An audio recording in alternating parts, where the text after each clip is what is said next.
Guiones y guionistas, capítulo 45.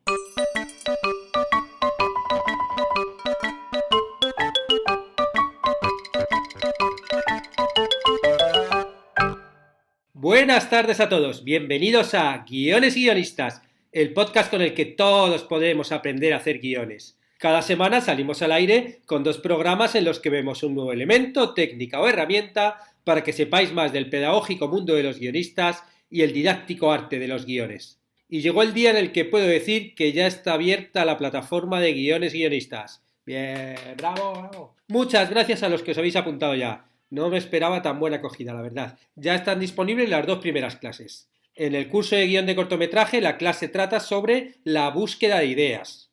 ¿De dónde surgen las ideas para los cortometrajes? Pues bien, veremos 7 fuentes de las ideas y además de explicarlas, hay propuestas de ejercicios para todas ellas. Así que ya no hay excusas para no tener ideas. Y del curso de desarrollo de personajes veremos cómo crear el contexto del personaje, algo fundamental para que nuestros personajes tengan profundidad. Y también con muchas propuestas de ejercicios, por supuesto. Así que si queréis disfrutar de los cursos, solo tenéis que suscribiros a la plataforma en mi web, davidestebancubero.com. Tan solo son $10 al mes y podéis disfrutar de todos los vídeos que estén disponibles en la plataforma. Y vamos con el podcast de hoy, que tiene un tema interesantísimo, que seguro que os da alguna idea para vuestras historias. El narrador no confiable o sospechoso. Un tema ideal para haceros giros en vuestra trama y para tener a vuestros espectadores siempre atentos a la pantalla, esperando a la próxima sorpresa. Si queréis saber cómo conseguir que vuestro narrador sea un mentiroso, atentos al podcast. El narrador poco fiable o narrador sospechoso o unreliable narrator, como dicen los anglosajones, es el narrador que pierde la credibilidad y confianza como fuente de información en un relato, provocando que el espectador dude a la hora de asumir los hechos que cuentan pues como ciertos. Esta técnica narrativa, que se utiliza tanto en literatura como en relatos audiovisuales o guión o videojuego incluso, se usa para hacer más compleja una historia. El espectador tiene que estar motivado e implicarse en la interpretación del relato porque tiene que identificar y unir las piezas, diferenciando cuáles son verdaderas y cuáles son falsas. Esta naturaleza tramposa, ¿no?, del narrador poco confiable suele quedar clara para el espectador desde un principio, aunque sea de una forma un poco inconsciente. Pero también puede ocultarse, ¿no?, dejando tan solo algunas pequeñas pistas y revelar al final ante la sorpresa del espectador.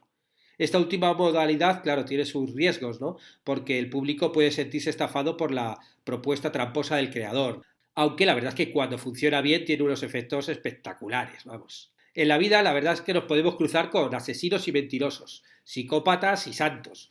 Y no siempre conocemos a un asesino o un mentiroso cuando nos encontramos con uno, ¿no? En la vida real hay una multitud de personajes poco confiables que se mezclan con la multitud y están ahí, viven entre nosotros y realmente, ¿no? Esto es lo típico del ascensor, ¿no?, que una vez que ven al asesino lo decían, pues mira, parecía un buen vecino. Pues igual, ¿no?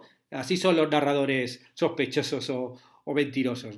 Pero en la ficción, eso es en la vida real y en la ficción buena también. Por eso los narradores no confiables aparecen en tantas tramas retorcidas precisamente por lo que esconden.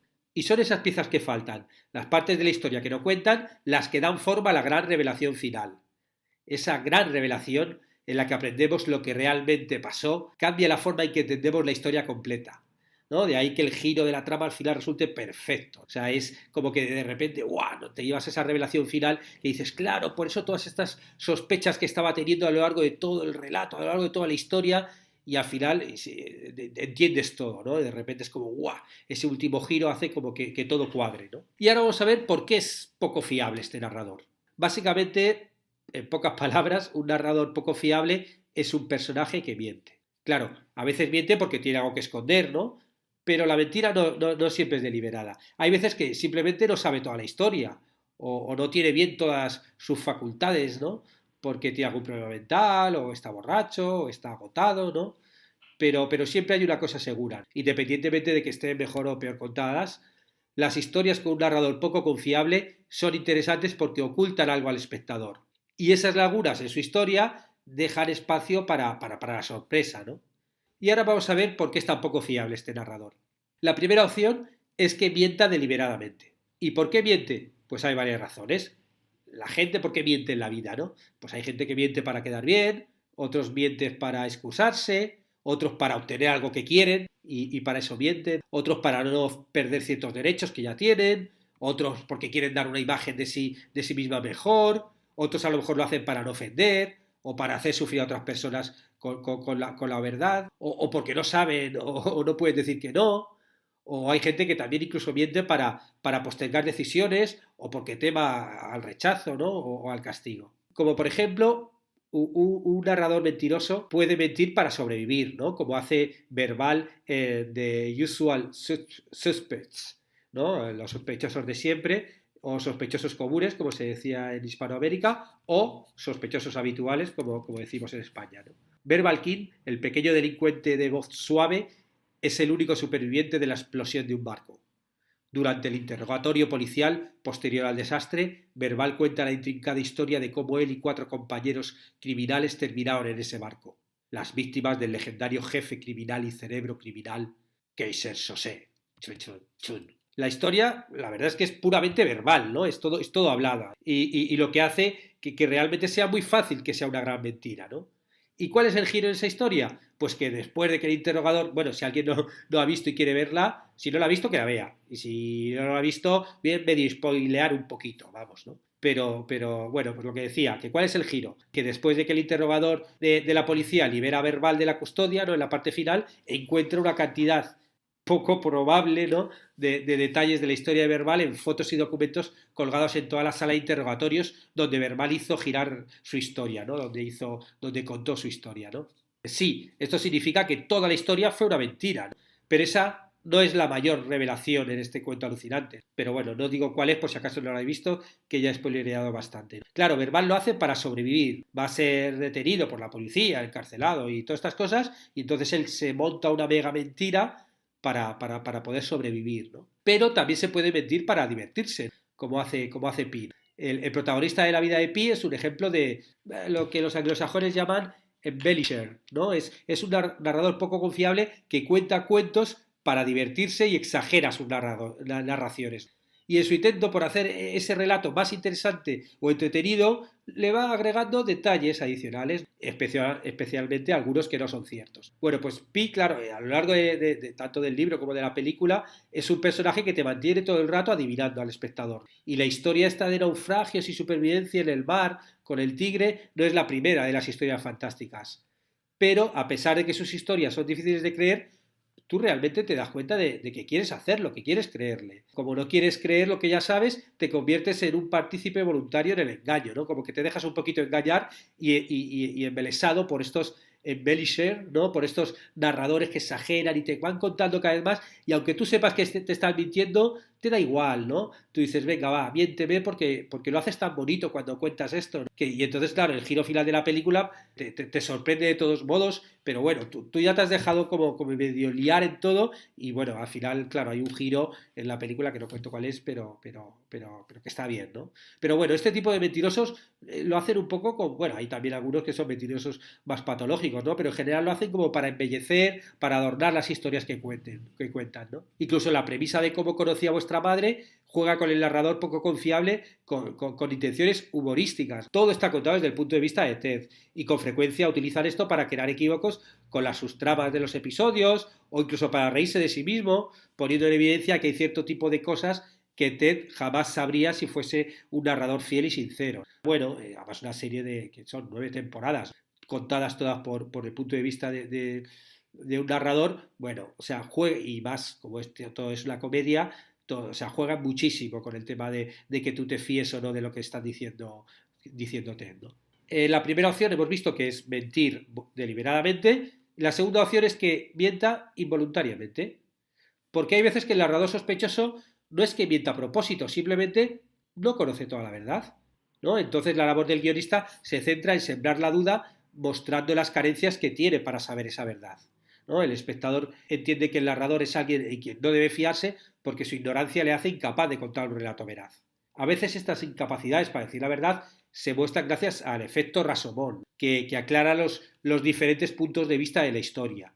Al ver el espectador un hecho contado por otros puntos de vista, tiene más información que la que le da un único narrador y puede sospechar de la veracidad de ese relato.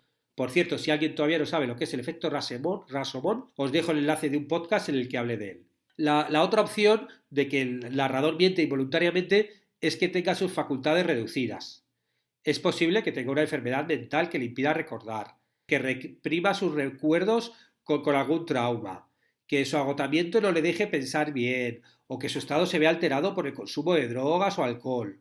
Pero el espectador sabe que ese narrador no está en condiciones de contar un relato fidedigno. O sea, siente que no se tiene que fiar totalmente de él. Alguien que reprime su memoria se miente a sí mismo más de lo que nos miente a los demás. Pero claro, él no lo hace a propósito. Sus experiencias suelen ser tan traumáticas que preferiría olvidarlas. Él es un personaje que sufre por ello y eso, claro, nos genera un poquito como de empatía, ¿no? Le vemos ese sufrimiento de alguien que no puede recordar y estamos ahí con ellos. Por eso realmente cuando al final, ¿no?, de la historia de la película los recuerdos emergen, ahí en plan sorpresa, ¿no? Bueno, pues la verdad es que no nos sentimos defraudados por él porque hemos estado sufriendo con él, sino al revés, sentimos como alivio. En la película The Perks of Being a Wallflower, las ventajas de ser un marginado en España y las ventajas de ser invisible en Hispanoamérica.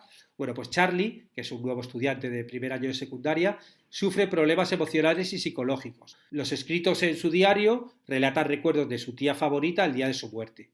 Pero está claro que algo no está bien con estos recuerdos y lo que siente Charlie por ella. Al final nos enteramos de que la tía de Charlie abusaba de él. Debido a su afecto por ella, Charlie reprimió estos recuerdos. Y a lo largo de la película exploramos los recuerdos de Charlie junto a él. Solo sabemos lo que él sabe, ¿no? El espectador nunca tiene más información de la que tiene él. Pero cuando van emergiendo los recuerdos oprimidos, nuestra visión de la historia cambia junto con la de Charlie. Lo que pensamos que era la historia, pues no era. Incluso si la lucha de Charlie con la depresión y la pérdida, la naturaleza de los recuerdos reprimidos por sí solos hace que la revelación al final se sienta, o sea, genuina, ¿no? Y fiel al personaje. O sea, los resultados son creíbles porque cualquiera querría reprimir una memoria tan traumática, ¿no? En el momento que alguien tiene un problema como ese, ¿no?, como un trauma gordo que reprime, sí, nos va a contar su punto de vista, pero si nosotros intuimos, ¿no?, y esa duda que nos da de que algo está ocultando inconscientemente, bueno, pues al final cuando realmente sepamos todo lo entenderemos, ¿no? Bueno, porque la mente es así de sabia, ¿no?, que nos hace a veces esconder los sufrimientos, ¿no? Otro ejemplo de alteración de mente que produce un narrador no confiable es la serie Awake. El protagonista vive dos realidades y no sabe cuál de las dos es real.